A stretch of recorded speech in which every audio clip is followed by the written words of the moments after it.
delivering it with us tonight. Jana, thanks again. No, my pleasure. Now, why Kerry-Anne Kennelly is mad as hell. She's on a crusade to give older Australians a voice.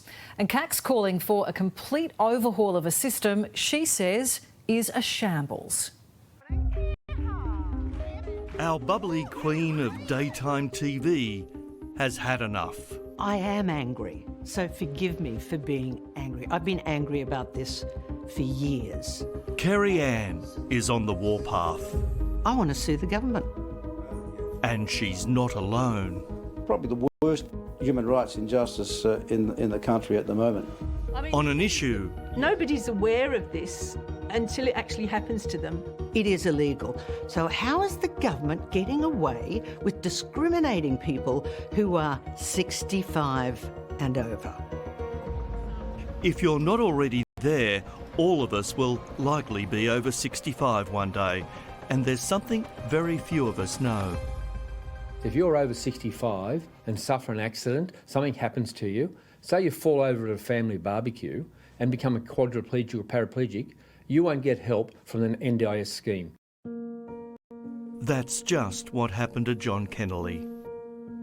Kerry-Anne, when John had his accident and you both realised he wasn't entitled to the NDIS, what did you both think? Well, it's shock. Who would have thought that somebody is not entitled to care because of a catastrophic accident, no fault of their own, a catastrophic accident, that they cannot be looked after properly? When Kerry-Anne's beloved husband John tripped over a small garden hedge, tragically leaving him a quadriplegic, their happy world ended. Just trying to come to grips with the fact that your loved one can never move their hands again, that sometimes they need a respirator, that their life, and your life as you know it, is over. But John's age meant he couldn't get the disability scheme most of us thought was for everyone. These are not age-related issues.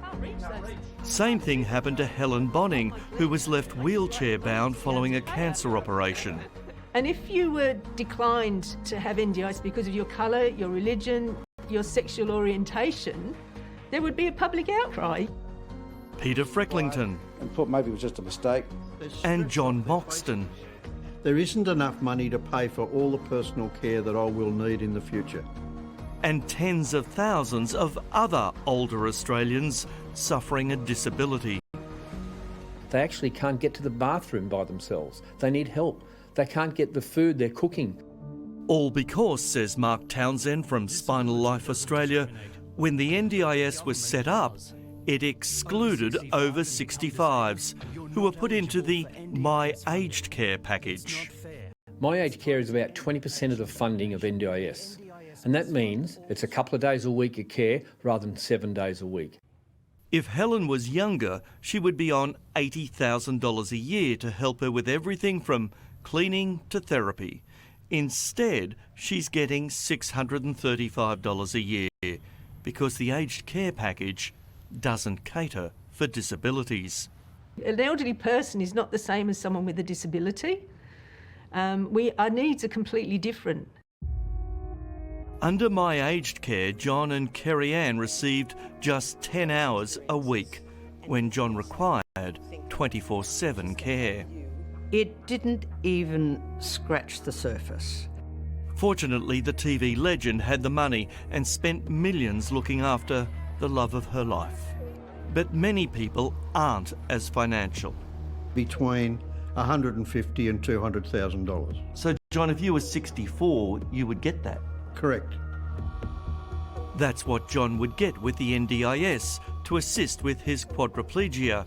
But with My Aged Care, he receives just $42,000 a year. What do you miss out on given you're not on the NDIS? So things like this wheelchair that I'm sitting in, $25,000, $27,000, and that's a cheap one. The hoist to get me in and out of bed, another $10,000. Same story for all of them. Polio sufferer Peter often has to upgrade his wheelchair, leg braces and special bed, but can't do that with the little he gets on My Aged Care. And so when you need something, it's often quite a big expense and you need it right away. I think there's something fundamentally unfair that it's your age which determines the level of care you get, not the extent of your disability. Opposition NDIS Shadow Minister Bill Shorten was part of the Gillard government that set up the scheme, but says as the years have rolled on, My Aged Care has fallen behind. So, ironically, the NDIS was set up to fill the gap for people under 65, but now aged care has fallen so far off the pace that it's not delivering its promise to older Australians. Helen still can't get over two cruel facts.